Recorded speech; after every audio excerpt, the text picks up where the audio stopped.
Bismillahirrahmanirrahim. Assalamualaikum warahmatullahi wabarakatuh. Waalaikumsalam. Alhamdulillah, summa alhamdulillah alladzi hadana li hadza wa ma kunna linahtadiya laula an hadana Allah. Asyhadu an la ilaha illallah wa asyhadu anna Muhammadar Rasulullah. Allahumma shalli wa sallim wa barik ala nabiyyina Muhammad wa ala alihi wa sahbihi wa man tabi'ahum ila yaumil qiyamah. Amma ba'd. Alhamdulillah, tidak hentinya kita memanjatkan puji syukur kita kehadirat Allah SWT atas segala limpahan rahmatnya. Mudah-mudahan Allah senantiasa memberikan keberkahan dalam hidup kita. Allah Taala melimpahkan rahmat kasih sayang dan ampunannya kepada kita, menolong, memberikan petunjuk, pertolongan dan ampunannya, serta menjaga kita semuanya dari segala bahaya dan dalamnya penyakit corona COVID-19 dan yang lainnya. Segera diangkat dari lingkungan kita, dari negara kita tercinta Indonesia dan negara-negara Islam semuanya. Amin ya rabbal alamin.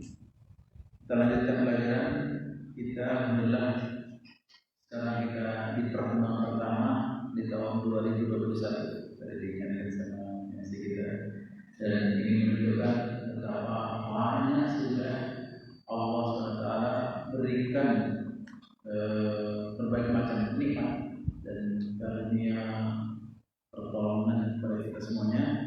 Mudah-mudahan nikmat yang ada ini kita bisa syukuri, kita jaga, kita pelihara, dan kita senantiasa memohon kepada Allah supaya diberikan keberkahan dalam hidup kita, diberikan rahmat ampunan, serta menjaga dan melindungi dan diselamatkan dunia dan akhirat kita. Amin ya rabbal alamin. Kita lanjutkan pelajaran kita bahwa Allah Subhanahu wa taala menciptakan manusia, lalu kemudian memuliakan manusia, dan Allah Taala berfirman menciptakan manusia ini dengan tangannya sendiri, dengan kekuasaannya sendiri, lalu kemudian meniupkan rohnya ke dalam roh manusia itu. Jadi sebagian dari rohnya ke dalam roh manusia itu. Lalu kemudian Allah Taala perintahkan malaikat, makhluk yang mulia, diperintahkan kepada diperintahkan oleh Allah untuk menghormat, bersujud kepadanya, dan ditundukkan semua ciptaan yang ada di langit dan yang ada di bumi, dan dijadikan sebagai khalifah. Di betapa mulianya manusia, dijadikan sebagai pemimpin dan dibekali kekuatan, potensi, kemampuan yang bisa dijadikan sebagai sarana untuk memakmurkan bumi. Dan dengan itu ia bisa mencapai batas maksimal apa yang diberikan oleh Allah, baik itu berupa fisik, berupa moral, dan berupa spiritual. Dan tidak mungkin manusia itu mencapai derajat yang diinginkan, potensi yang besar itu, melainkan apabila ada terpenuhi unsur-unsur perkembangannya, hak-haknya, dan segala macam tanggung jawabnya diberikan kepadanya. Oleh karena itu Allah Ta'ala ketika menciptakan manusia, Allah Ta'ala sebutkan bahwa Allah menyempurnakan ciptaan manusia ini, sempurna sudah, dan diberikan kemuliaan, kekhususan, keistimewaan. Dan itu semuanya adalah karena Allah Ta'ala ingin memberikan kekhususan dan keistimewaan yang maksimal kepada manusia. Oleh karena itu ketika manusia mampu mengembangkan potensinya, manusia diberikan peluang untuk menumbuh kembangkan kemampuannya, dia bisa mencapai batas yang tidak terhingga, maksimal sekali. Dan itu di semua sisi kehidupan, di semua sisi bidang. Maka ketika manusia membatasi kemampuan dirinya sendiri, ya memang tidak akan bisa berkembang. Tapi ketika manusia membuka semua peluang untuk mengembangkan semua potensinya, dia akan mampu menembus sampai ke batas mana yang dia bisa mampu melakukan. Ya Allah menyebutkan sampai menembus langit sekalipun.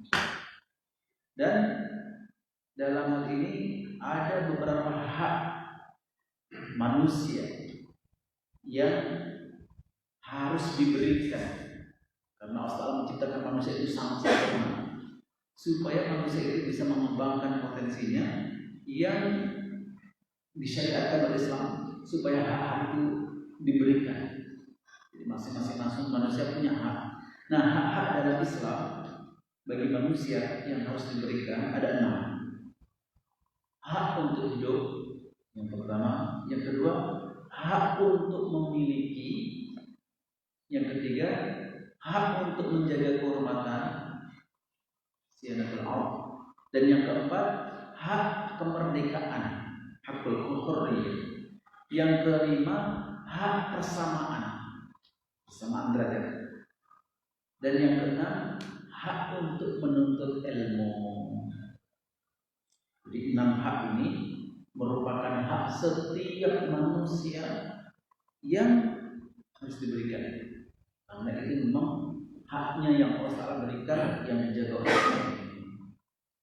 Wahadil hukuk, dan hak-hak ini wajibatun lil insan, wajib dimiliki oleh setiap manusia, biqat'in nazar, tanpa membedakan warnanya, agamanya, kebangsaannya, negaranya, kedudukan sosialnya. Dan Allah Ta'ala berfirman dalam surah Al-Isra ayat 70, "Walaqad karramna bani Adam wa hamalnahum fil barri wal bahri wa razaqnahum minat thayyibati wa faddalnahum 'ala katsirin mimman khalaqna tafdila." Dan sungguh telah kami muliakan manusia, dan kami angkut mereka di daratan dan di lautan, dan kami berikan rezeki kepada mereka yang baik-baik, dan kami berikan keutamaan atas kebanyakan makhluk yang kami ciptakan dengan keutamaan yang banyak. Yang menegaskan dari Allah Ta'ala betapa manusia itu istimewa sekali, diberikan rezeki yang terbaik. Bandingkan dengan makhluk yang lain, kita diberikan rezeki yang terbaik, kita diberikan kesempurnaan, keistimewaan, kekhususan di atas semua makhluk ciptaan Allah Ta'ala. Lalu kemudian Nabi SAW bersabda ketika haji wada, haji terakhir perpisahan, "Ayyuhan nas, wahai sekalian manusia, inna dima'akum wa amwalakum 'alaikum haraman." Sesungguhnya darah-darah kalian, harta-harta kalian adalah haram ke atas kalian, yakni mulia. Kahurmati yaumikum hadza, seperti mulianya harimu ini. Ketika itu hari Jumat, fi syahrikum hadza, di bulan ini, yakni bulan Dzulhijjah, yakni bulan haram, bulan yang mulia. Wa fi baladikum hadza, di negerimu ini, yakni negeri Makkah ketika itu, negeri yang mulia. Ala hal balagh, tidakkah aku sudah sampaikan? Allahumma fashhad, ya Allah, saksikanlah apa yang sudah saya sampaikan ini. Kullu muslim 'ala muslim haram damuhu wa maluhu wa 'irduhu. Setiap muslim ke atas muslim yang lain haram, yang mulia, yang terjaga, terlindungi.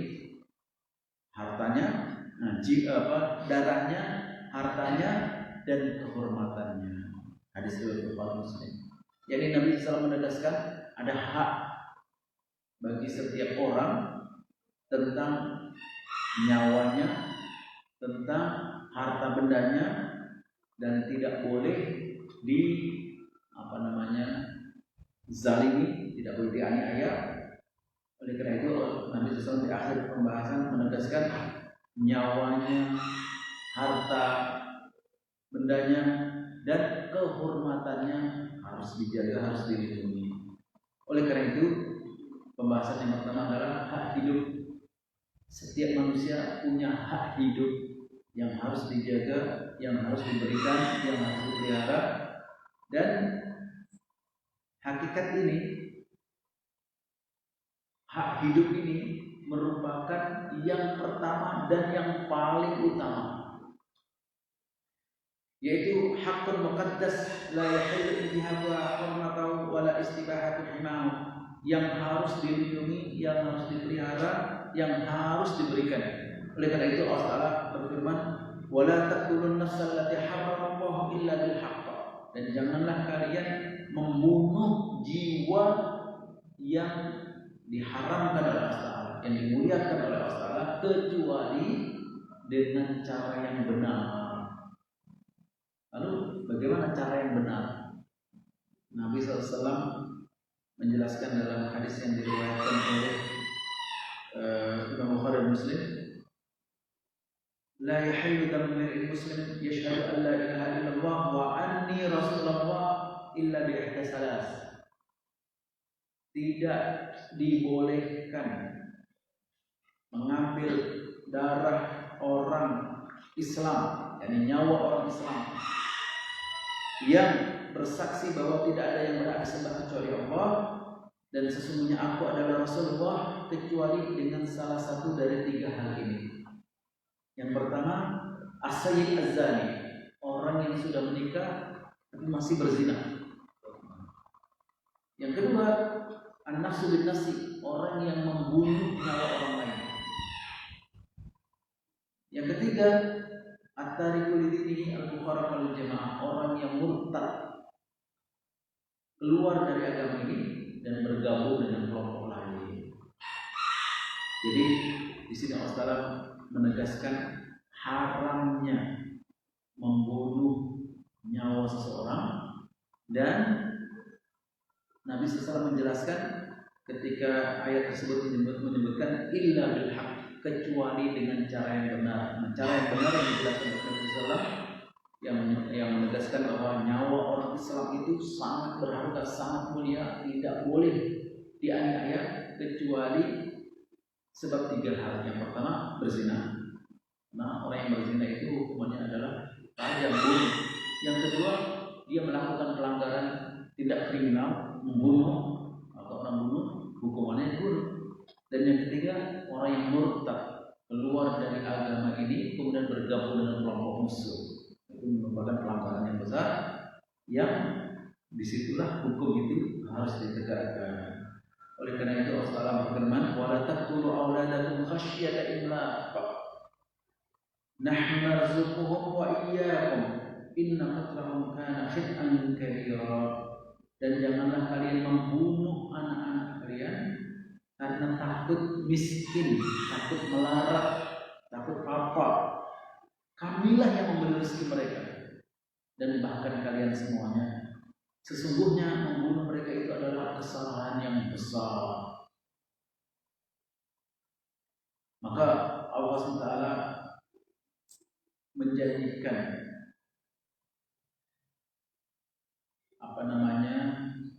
kejadian yang pertama kali dalam pembunuhan di atas muka bumi ini, ketika itu dilakukan oleh Qabil, anaknya Nabi Adam alaihissalam.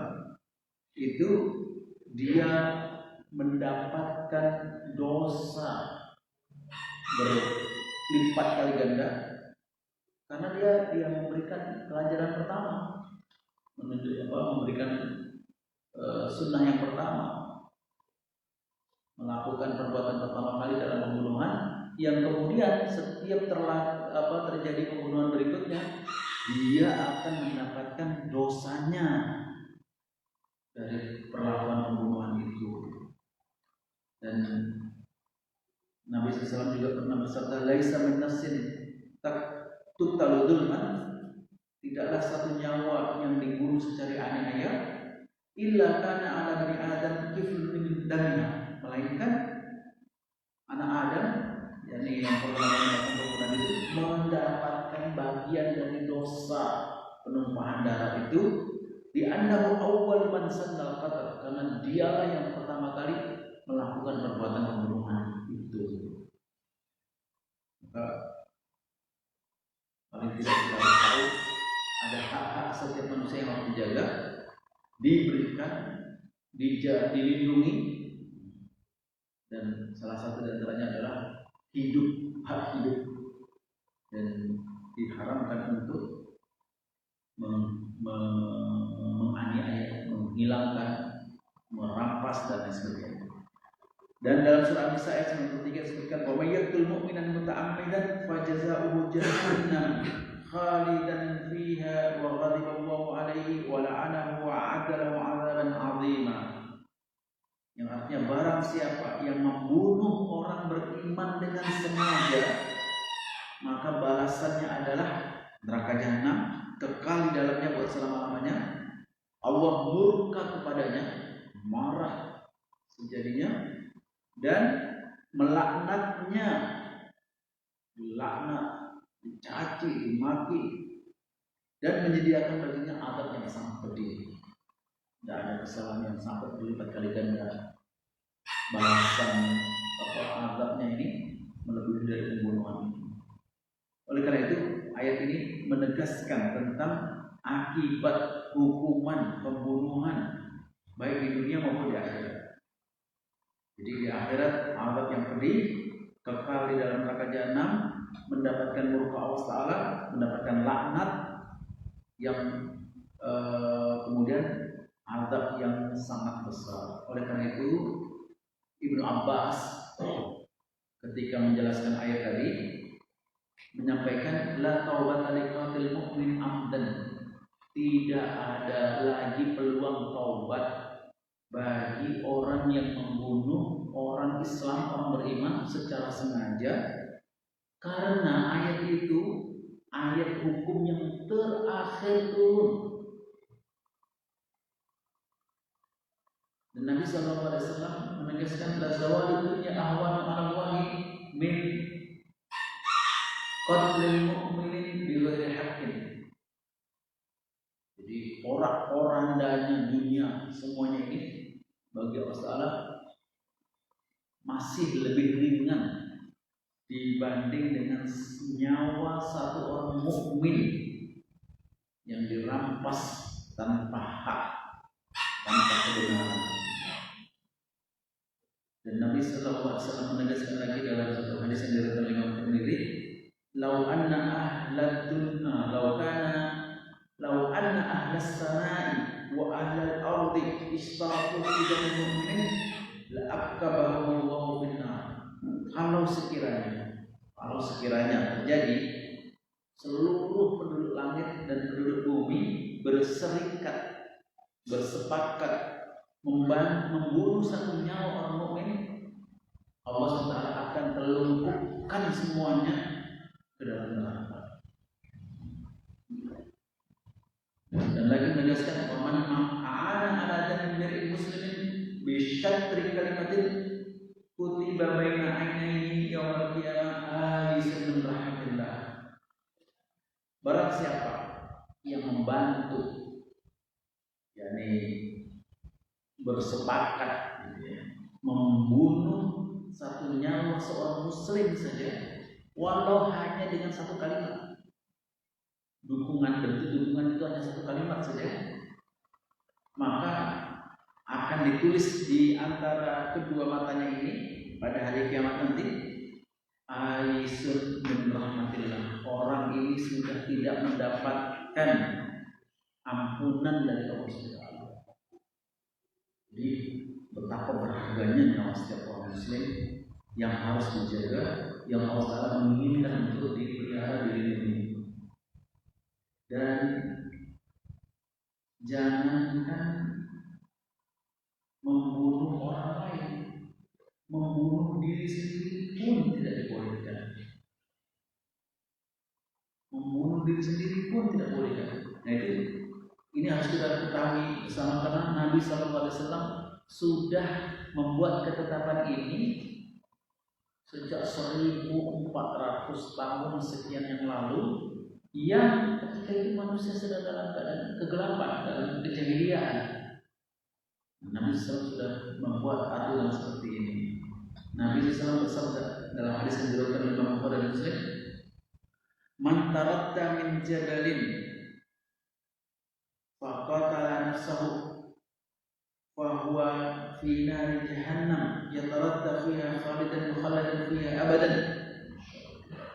Barang siapa yang terjun, yakni menjatuhkan diri dari gunung, dari tempat tinggi, sehingga membunuh jiwanya dengan sengaja maksudnya, maka dia akan berada di neraka jahanam kekal buat selama-lamanya, yang selama di neraka itu dia terus menjatuhkan dirinya dari tempat yang sangat tinggi berulang kali, tidak bisa keluar daripadanya.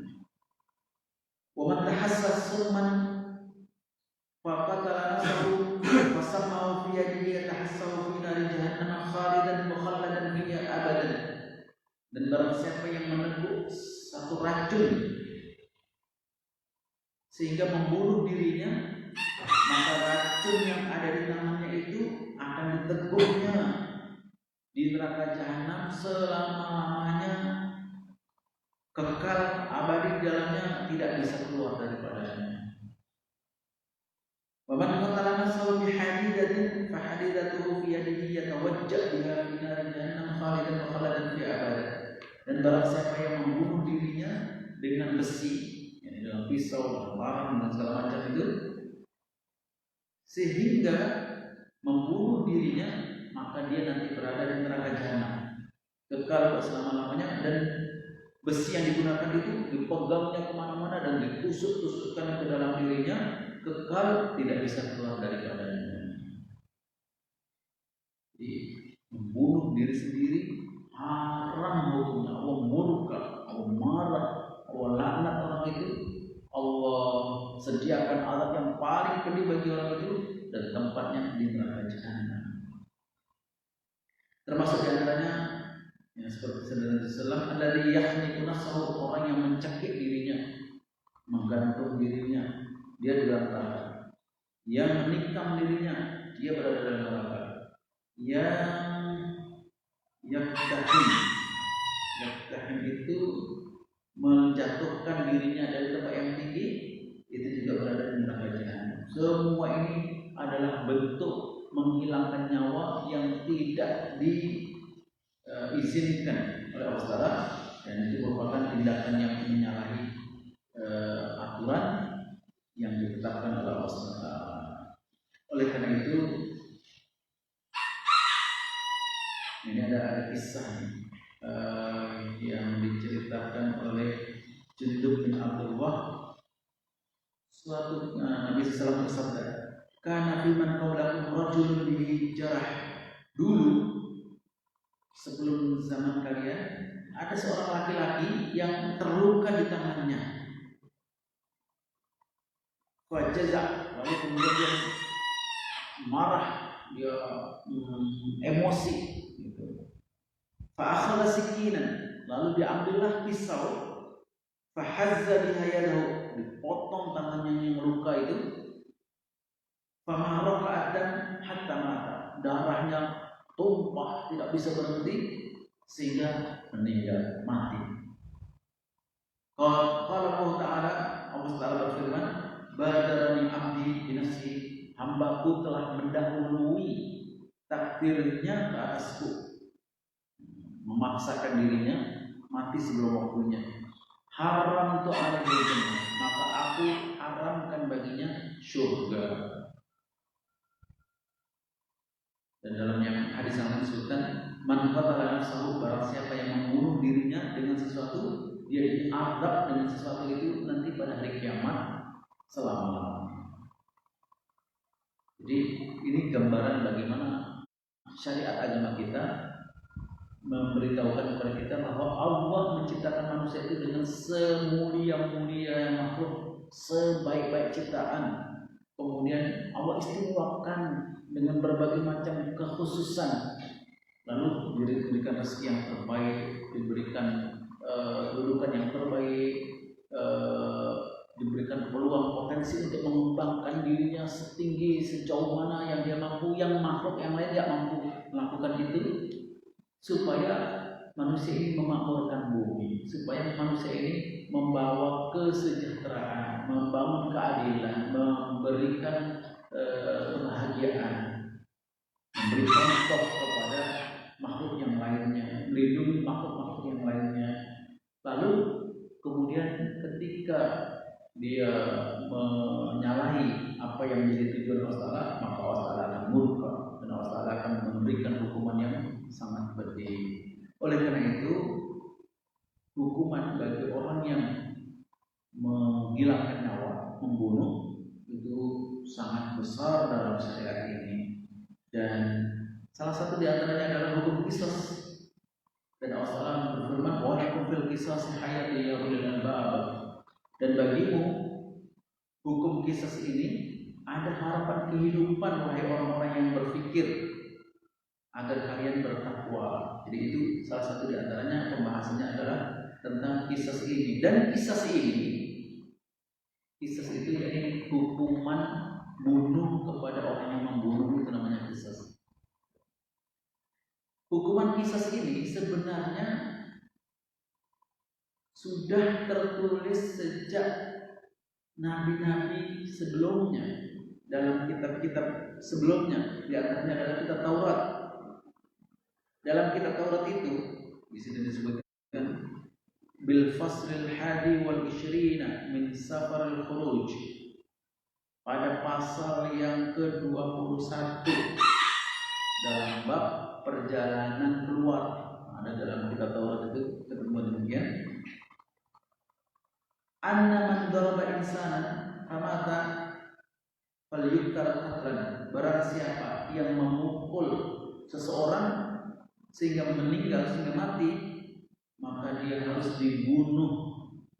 Pertama, wa idza bagha rajulun ala akhar faqatalahu ikhtiyalan faman qadarin madahiyyin ta'khudhu liyaqtul.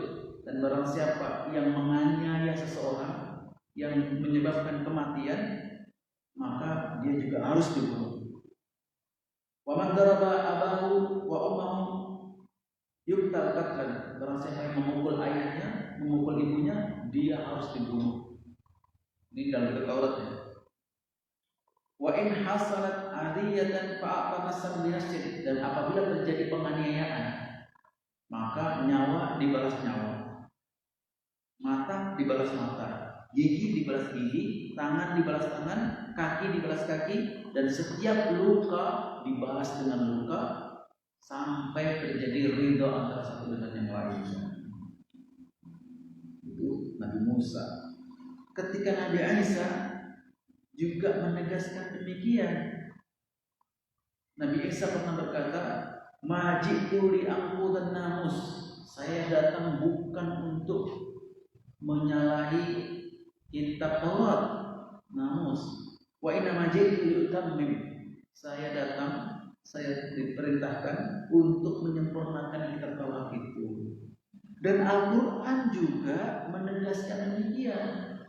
Dalam surah Al-Maidah ayat 45, wa katabna 'alaihim fiha anna an-nafsa bin-nafsi wal 'ayna bil-'ayni wal anfa bil-anfi wal udhuna bil-udhuni was sinna bis-sinni wal juruha qisas.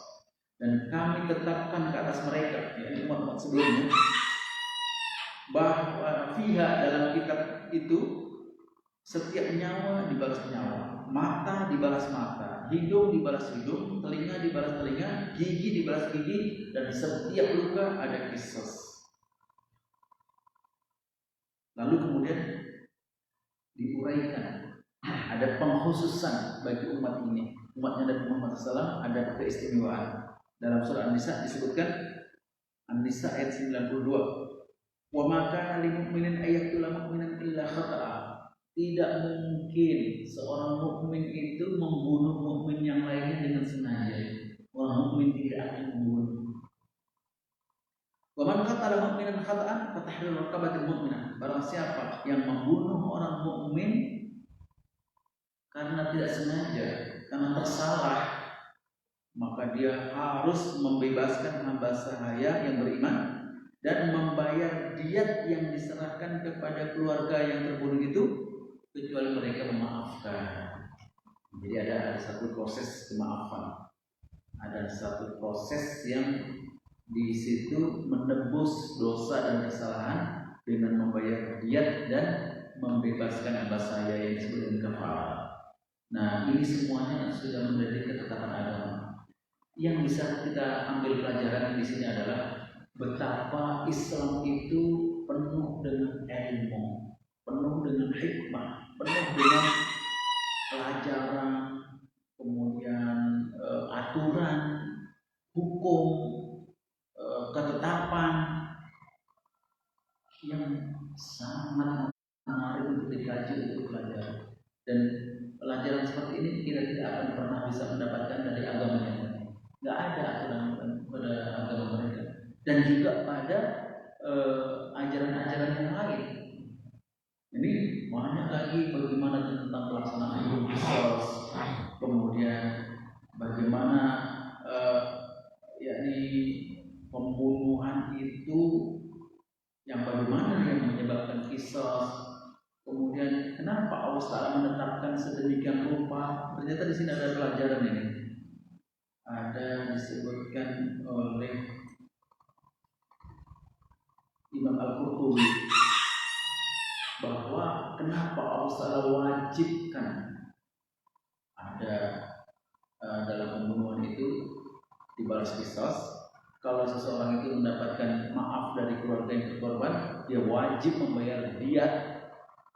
Diat itu berapa nilainya dalam di dalam ketetapan hadis Islam? Diat itu membayarkan 100 ekor onta yang sudah berumur, berarti sudah besar ya. Kalau satu ekor onta saja harganya berapa juta? 10 juta. Bagaimana kalau dikalikan 100? Berapa miliar? 10 juta kali 100, 1 miliar. 1 miliar itu bayaran dia, itu satu nyawa. Dan dia harus membebaskan hamba saya. Hamba saya itu di sekitar UN juga. Yang sedemikian itu adalah karena dia menghilangkan nyawa yang dijaga dimuliakan oleh Allah Taala pada diri yang terbunuh itu. Fa innahu kana lahu fi nafsihi hak, karena Allah Taala mempunyai hak ke atas jiwa orang beriman itu. Jadi intinya adalah orang beriman itu sangat berharga, sangat mulia. Allah jaga, Allah lindungi, Allah pelihara, Allah jaminkan ampunan bagi orang beriman itu. Jadi kalau ada orang Islam meninggal dunia, itu jaminan Allah akan ampunkan dosanya. Apalagi kalau dia dalam hidupnya itu banyak bersalawat. Bersalawat itu artinya dia juga sholat, dia juga puasa, dia juga membayar zakat, dia juga berdoa, berzikir, membaca Quran. Itu penuh salawat itu dalam hidup. Ketika mau pergi sholat saja, dia mendengar azan, dia berdoa. Itu salawat. Dalam sholat penuh dengan salawat, dalam zikir, dalam doa penuh dengan salawat. Itu akan mendapatkan syafaat dari Nabi Sallallahu Alaihi Wasallam. Ada kemuliaan yang banyak intinya. Kalau orang itu beriman, maka Allah Taala jaga, lindungi dan jaminkan nyawa orang beriman itu yang diharamkan. Maka Allah mempunyai hak atas dia, karena fa innahu kana lahu fi nafsihi hak.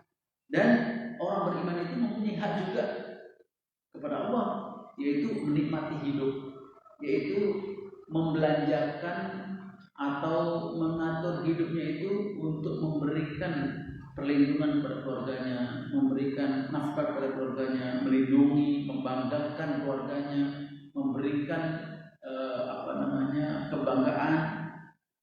Dan Allah Taala mempunyai hak atas dia, yaitu dia nanti kalau hidup akan menyembah Allah Taala, akan menegakkan syariat Allah Taala dari semua bumi ini, akan menghasilkan keturunan-keturunan yang akan beribadah kepada Allah Taala dan mentaatinya. Dan dia diharapkan orang yang akan menjaga alam ini, bumi ini dengan sesuai aturan Allah Taala, sehingga memakmurkannya, sehingga menjaga keadilannya dan seterusnya. Oleh karena itu Allah Ta'ala sangat murka kalau yang terjadi itu pada diri orang yang beriman.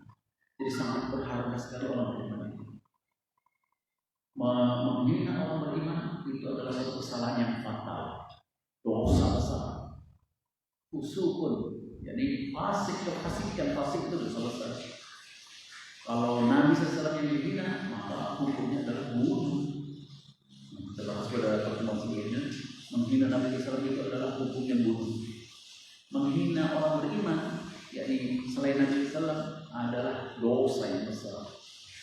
Oleh karena itu, Allah SWT mempunyai hak atas nyawa setiap orang beriman itu, karena dia diharapkan orang beriman itu orang yang paling peduli terhadap lingkungan. Orang beriman itu orang yang paling taat kepada peraturan. Orang beriman itu orang yang diharapkan bisa menjaga alam sekitar ini. Jadi orang beriman ketika sedang melakukan ibadah, sedang melakukan sholat, puasa, haji, tawaf di Ka'bah dan sebagainya itu, dia menyebabkan tenangnya, tentramnya, stabilnya bumi ini. Jadi selama orang beriman itu masih melaksanakan syariat Islam, selama itu juga bumi ini dijamin akan stabil, akan tenang. Tapi kalau di satu wilayah itu umat Islam itu dianiaya, dizalimi, dirampas hak-haknya, nah itulah kemudian mulai muncul berbagai macam musibah, bencana dan seterusnya itu. Itu beberapa ketetapan dalam Al-Quran demikian. Sampai dalam hal nyawa pun Allah Ta'ala menegaskan itu. Allah punya hak atas orang yang beriman. Karena kalau orang beriman itu hidup, dia akan menyembah Allah Ta'ala, dia mentaati Allah Ta'ala, dia akan menegakkan aturan-aturan itu. Maka orang Islam itu orang yang paling taat aturan di bumi. Bahkan termasuk dalam protokol kesehatan, orang yang paling peduli menjaga itu orang beriman. Yang bisa diharapkan orang beriman. Kalau yang tidak, bisa disaksikan di mana ketika itu bukan atas nama orang beriman ya, baik itu orang-orang atasan, orang tinggi maupun di tingkat menteri-menteri. Kalau beriman jarang yang bisa melakukan disiplin kesehatan ini. Di Bali, di mana di Indonesia ini saja, antara orang Islam dengan orang yang tidak Islam itu beda sikap mereka dalam mentaati aturan itu. Maka kalau orang Islam sudah tidak bisa diharapkan, orang Islamnya sudah tidak disiplin, jangan harap orang lain akan disiplin. Sampai begitunya, Allah menegaskan dalam pembahasan kita ini. Jadi orang Islam itu orang yang sangat diharapkan. Maka melindungi orang Islam adalah suatu keharusan. Kalau tidak, Allah murka, Allah laknat, Allah berikan azab yang pedih dan tempatnya di neraka jahanam sampai sedemikian. Allah SWT mudah-mudahan bermanfaat pembahasan kita pada hari ini. Dan intinya ada hak orang manusia, ada 6 hak yang harus dijaga: hak hidup, hak memiliki, hak menjaga kehormatan diri, hak kemerdekaan, hak persamaan derajat, dan hak menuntut ilmu. Oleh karena itu, penjajahan di atas muka bumi ini, orang Islam paling marah, paling peduli. Tidak boleh ada penjajahan di atas muka bumi. Dan termasuk juga yang terakhir ini, hak menuntut ilmu.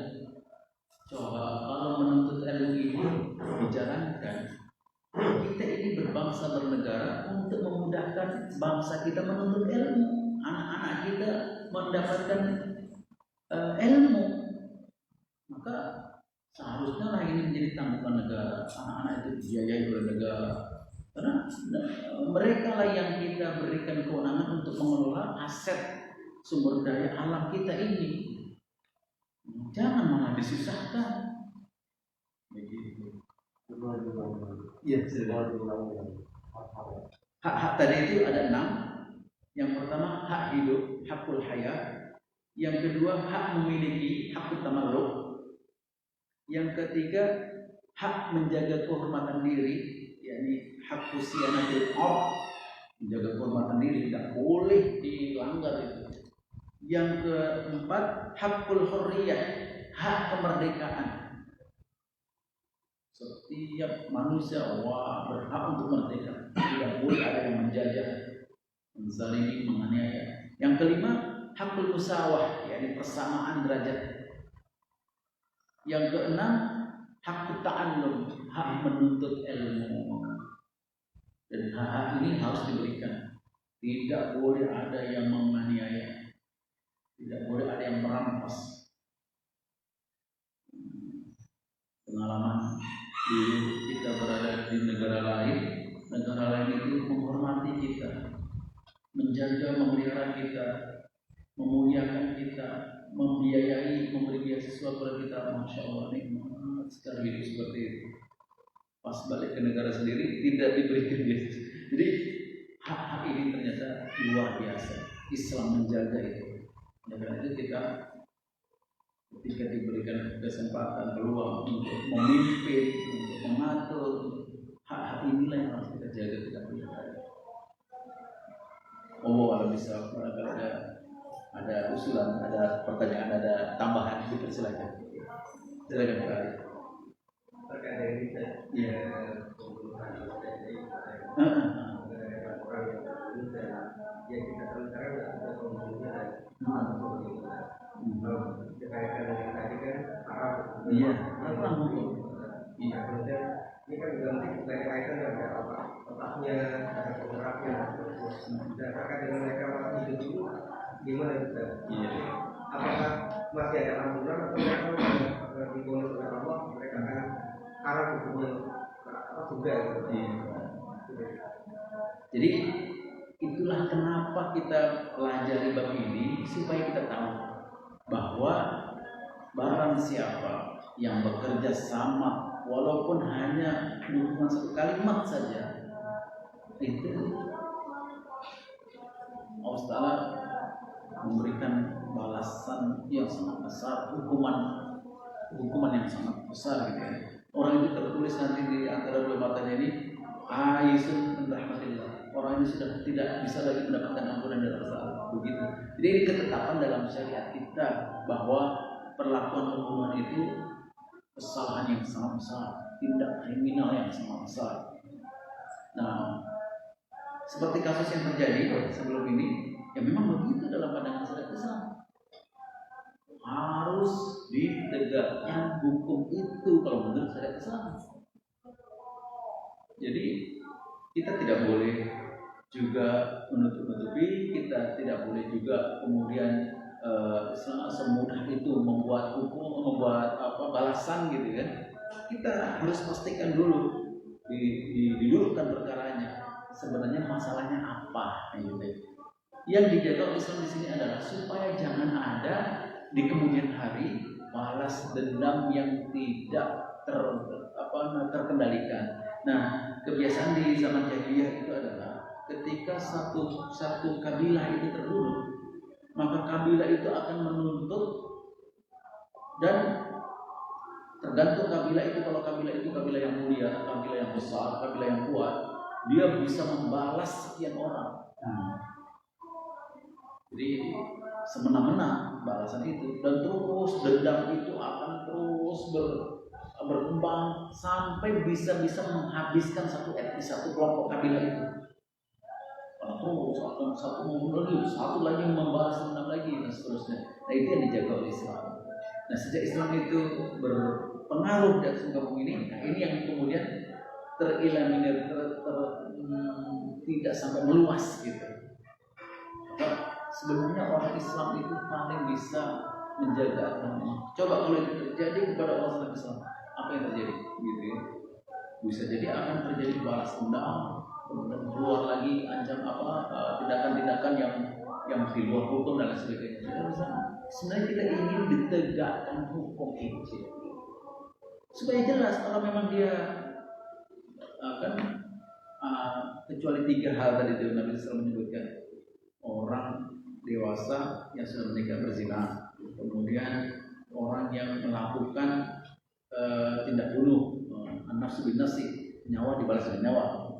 Kalau memang ada kesalahan-kesalahannya, kita letakkan pada tempatnya supaya orang bisa tenang, orang bisa menerima, lingkungan kita bisa menjadi stabil, bisa makmur, bisa sejahtera.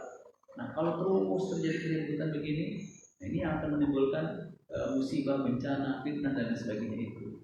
Dan kadang-kadang ya bukan kadang-kadang ya, sekarang ini memang terjadi di mana umat Islam itu selalu disudutkan, selalu ditepikan, dimarginalkan. Nah, itu bukan hanya di Indonesia saja, di beberapa tempat yang lainnya juga.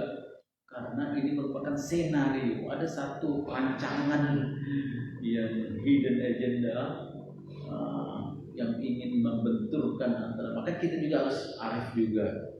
Kita ini sedang dibenturkan, sedang diuji. Kalau umat Islam itu solid, kalau umat Islam itu ya sebentar aja itu akan bisa diselesaikan dengan cara yang baik. Tapi kalau umat Islamnya itu nggak solid, nah ini yang masalahnya. Rusak aja dulu. Jadi ada kita harus paham juga itu. Ada agenda di sebalik itu semua. Kita harus tetap solid, kita harus tetap peduli terhadap sesama umat Islam, karena menjaga nyawa, satu nyawa saja dari umat Islam itu satu pahala yang sangat besar, sama dengan menyelamatkan manusia seluruhnya.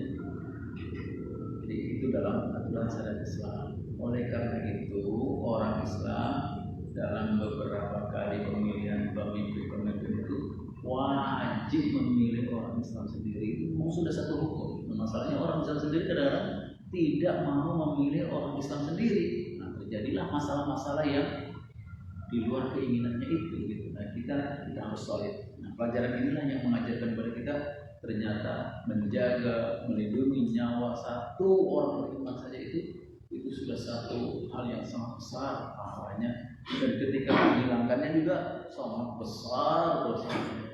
Dan Allah Ta'ala khususkan orang yang beriman. Kalau itu dilakukan kepada orang kafir, harbi gitu ya, orang yang melakukan permusuhan terhadap Islam seperti menghina Nabi SAW, kemudian orang yang melanggar, merusak aturan dan sebagainya, tidak ada tuntutan qisas, nggak ada. Dia tidak boleh diqisas dan dia tidak boleh membayar diyat, karena memang orang itu sudah tidak terlindungi lagi nyawanya, tidak terlindungi lagi darahnya. Ada nanti pembahasan berikutnya itu sangat menarik tentang hal itu, yang kita harus tahu gitu. Betapa Nabi Shallallahu Alaihi Wasallam sudah 1400 tahun yang lalu itu sudah membuat aturan-aturan sedemikian rupa gitu. Yang kita kalau itu sudah menjadi pengetahuan kita tahu bagaimana cara menempatkan diri kita bersikap, dan kita mengambil keputusan untuk diri kita. Harus dilindungi setiap nyawa orang beriman, harus dibantu setiap orang beriman itu untuk mendapatkan hak-haknya, hak kemerdekaannya, hak menjaga kehormatan dirinya, hak untuk bersamaan derajatnya, hak untuk memiliki harta bendanya, hak untuk belajar. Nah, Islam itu semuanya ini adalah ilmu, semua ini adalah pengetahuan. Nah, ilmu dan pengetahuan itulah yang akan menjadikan manusia itu berdaya, berupaya, yang menjadikan istimewanya manusia dari makhluk-makhluk yang lain. Itu ilmu buat kita ya. Maka tuntutan terhadap keadilan itu dalam pelajaran agama kita itu satu keharusan, sampai tidak ada lagi tersimpan dalam pribadi manusia, dalam diri manusia itu dendam yang tidak bisa dikendalikan. Allah. Yes. Assalamualaikum warahmatullahi Waalaikumsalam. Salah satu dosa besar yaitu membunuh. Apalagi membunuh sesama Islam. Nah, maka pertanyaan Pak, kalau ada orang Islam bertengkar, atas dia mempertahankan diri dari aniaya, atau dia membunuh, apakah ini termasuk juga dosa karena dia mempertahankan diri? Jadi kan ada hak mempertahankan diri. Dua, dalam kisah Nabi Musa, kaum Nabi Musa dengan kaum orang Fir'aun bertengkar. Maka kaum Nabi Musa tadi meminta tolong Nabi Musa. Atas Nabi Musa membunuhnya. Atas di sini apakah berarti orang Nabi Musa tadi membunuh orang yang tidak kaumnya tadi, termasuk non lah kita anggap, apakah itu juga dosa besar? Dan saya lihat di Quran juga Nabi Musa tadi minta ampun, Allah mengampuninya. Nah, sekarang apa pertanyaan kita, kalau ada orang Islam terdesak oleh orang non-Islam lantas membunuh orang non-Islam tadi, apakah ini juga termasuk dosa besar kita? Wah, ini menarik nih. Jadi memang membunuh itu dosa besar. Kecuali illa bishaq, kecuali dengan cara yang benar. Nah, cara benar itulah kemudian dijelaskan oleh Nabi Sallallahu Alaihi Wasallam. Bi ihdatsalasin, 3, salah satu di antara yang 3 ini membunuh karena sebab 3 ini itu yang dibolehkan. Pertama, as-sayyibuz zani, orang yang sudah menikah tapi berzina. Nah, orang ini kalau dibunuh tidak ada balasan, tidak ada qisas, tidak ada diyat, tidak. Karena memang hukumnya dia dibunuh gitu. Yang kedua, an-nafsu bin nafsi, orang yang membunuh dia harus dibunuh. Nah, seperti kita dirampok, diancam bunuh, kita membela diri, kemudian kita bisa menang, kemudian orang itu terbunuh.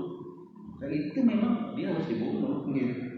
Maka ketika dia melakukan pembunuhan itu, dia terbebas dari hukuman qisas, terbebas dari hukuman dia.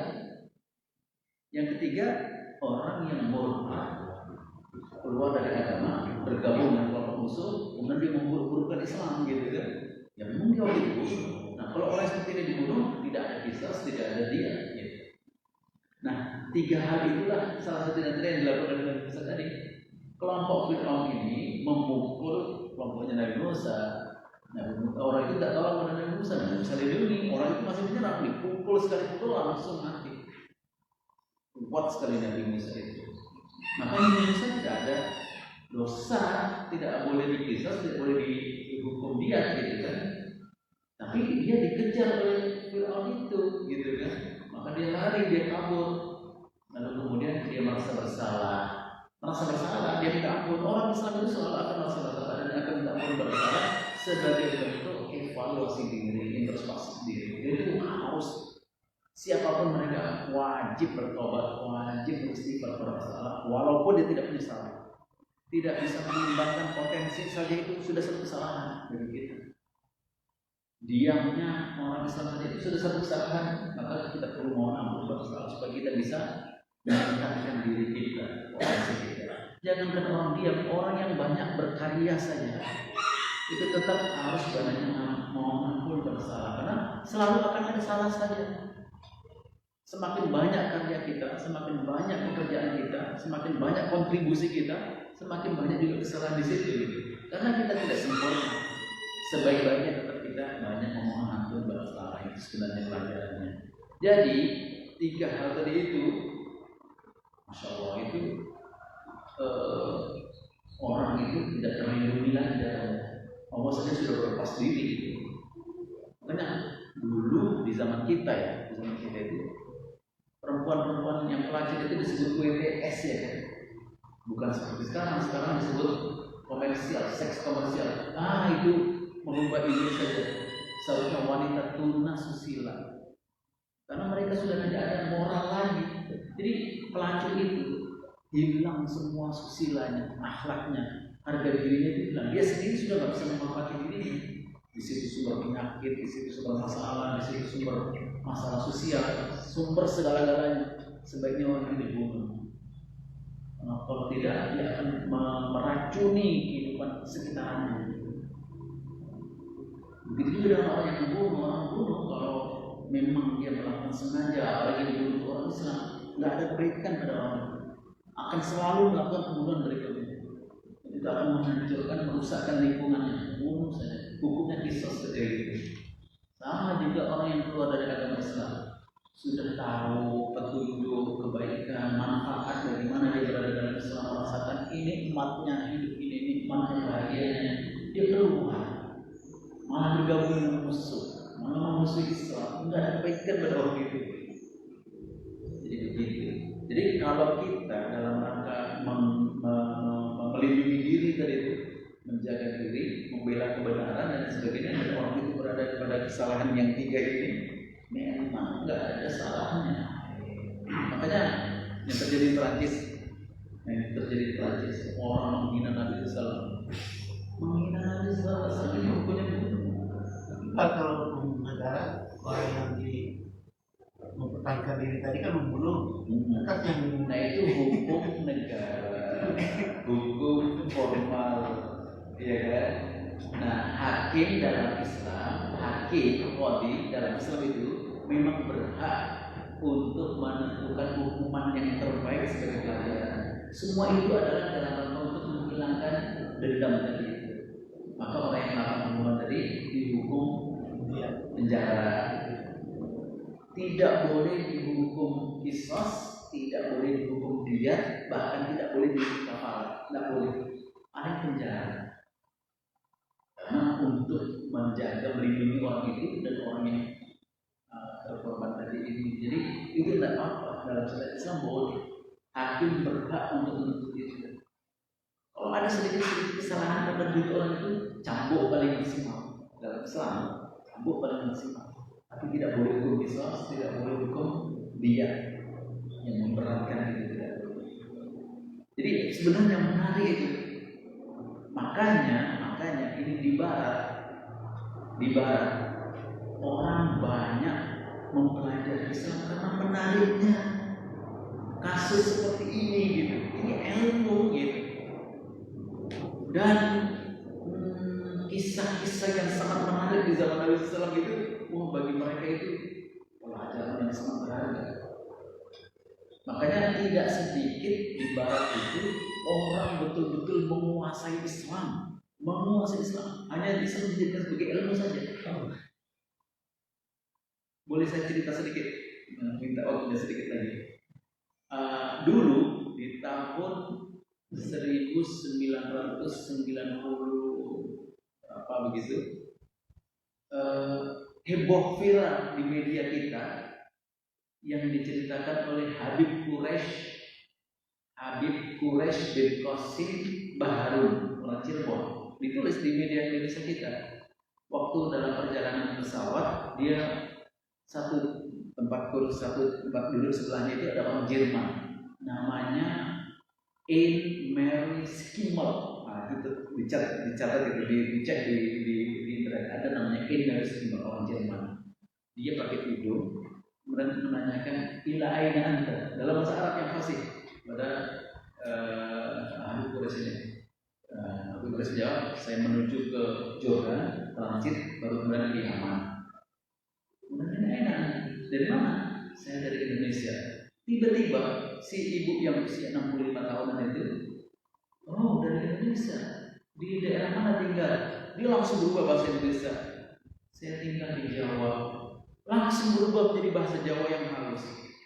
Lalu terkejutlah, ibu ini luar biasa menguasai bahasa Indonesia, bahasa Jawa, bahasa Inggris, dan tentu ibu juga punya bahasa-bahasa yang lain.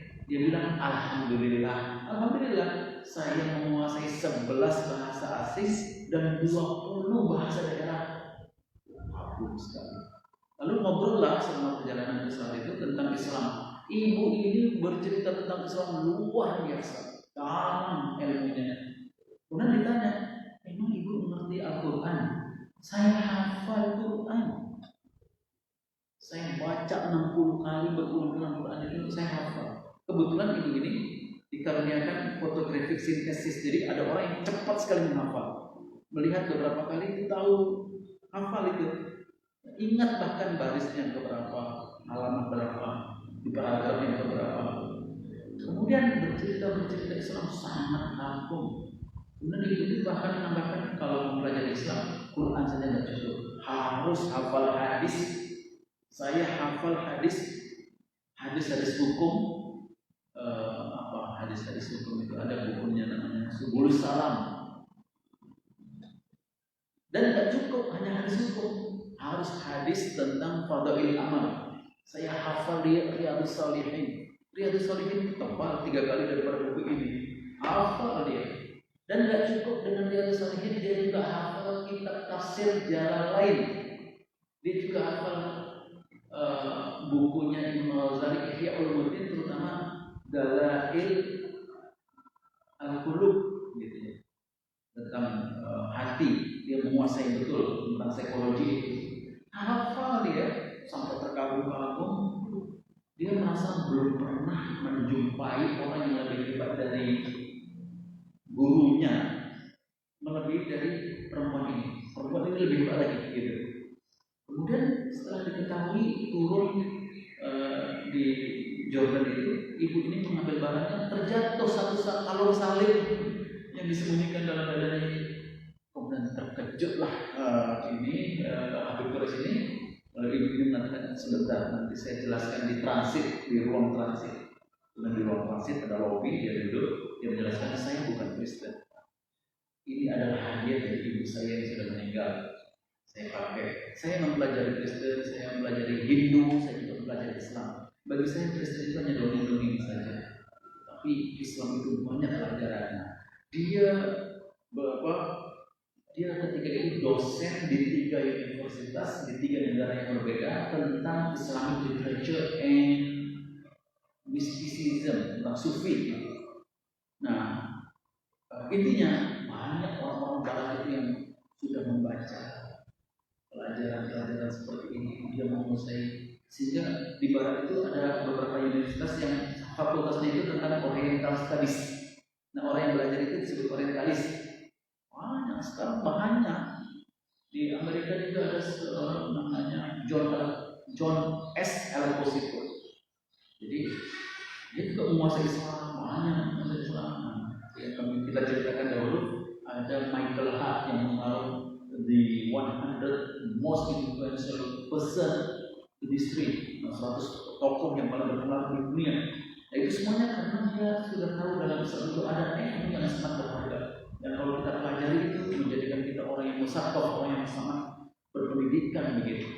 Nah, kalau orang barat, orang kafir saja tahu tentang betapa ilmu yang ada dalam Islam itu melimpah-limpah, maka kita rugi kalau kita nggak pelajari itu gitu. Jadi memang luar biasa sekali. Luar biasa sekali. Nah, Aimé Simmel itu di Jerman orang yang sangat ditokohkan, yang sangat dikagumi. Dia membuat banyak orang Jerman masuk Islam. Nah, pertanyaannya, apakah dia kemudian akhirnya masuk Islam? Itu yang banyak nggak tahu. Sampai hari ini nggak tahu. Karena dia juga banyak bukunya tentang Islam yang menggugah perasaan orang. Karena dia menguasai buku-buku tentang hati, tentang psikologi. Nah, jadi itu kisahnya betapa banyak ilmunya. Islam itu sebenarnya agama ilmu, agama yang makanya kita ini didorong untuk terus belajar ilmu gitu ya. Berarti Pak, dia kalau nggak memberikan syahadat nggak bisa. Nggak bisa. Karena kunci Islam itu adalah syahadatnya itu. Begitu dia bersyahadat, Allah jamin surga baginya. Ya siapa ya? Sia-sia. Masya Allah. Kita ini Masya Allah bersyukur ditakdirkan sebagai orang Islam, orang beriman. Karena kalau meninggal itu jaminannya tetap peluang besar untuk mendapatkan ampunan Allah, mendapat syafaat Rasulullah, dan insya Allah masuk surga. Makanya Nabi SAW menjaminkan setiap umatku masuk surga kecuali orang yang enggan. Orang yang enggan itu adalah orang yang memusuhi Nabi SAW dan memusuhi umat Islam. Memang dia nggak mau dengan Islam, itu nggak mau. Cuma pura-pura aja dari Islam gitu. Nah, mudah-mudahan kita semuanya dijaga oleh Allah dan tetap dalam keadaan Islam, iman, dan meninggal pun dalam keadaan iman dan Islam.